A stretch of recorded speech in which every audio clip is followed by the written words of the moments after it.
బాలకృష్ణ 100వ చిత్రంగా క్రిష్ తెరకెక్కించిన మూవీ గౌతమిపుత్ర శాతకర్ణి. అయితే అన్ని కార్యక్రమాలు పూర్తి చేసుకుని సెన్సార్కు రెడీ కాబోతున్న ఈ మూవీని ఇండస్ట్రీలో చాలా మంది చూసేస్తున్నారు. సినిమాపై ఉన్న నమ్మకంతో డైరెక్టర్ క్రిష్ ఇండస్ట్రీలోని ప్రముఖులకే కాక అడ్వాన్స్లు ఇచ్చిన బయ్యర్లను స్వయంగా పిలిచి మరీ ఆయన ఆఫీసులోనే సినిమాని చాలా వరకు చూపిస్తున్నారనే వార్తలు వినిపిస్తున్నాయి. అయితే ఇటీవల ముంబైకి వెళ్లిన క్రిష్ అక్కడే ఉన్న వర్మకు సైతం సినిమాలోని ప్రధాన అంశాలను చూపించడం జరిగిందట.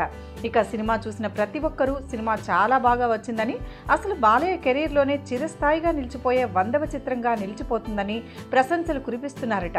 మరోపక్క ట్రైలర్, ఆడియో కూడా ప్రేక్షకులకు బాగా నచ్చడంతో రిలీజ్కు ముందే సినిమాకు పాజిటివ్ టాక్ బాగా ప్రచారమవుతోంది. ఇక నందమూరి అభిమానులైతే 2017 సంక్రాంతి బాక్సాఫీస్ బరిలో విజయం బాలయ్యదే అని ధీమా వ్యక్తం చేస్తున్నారు.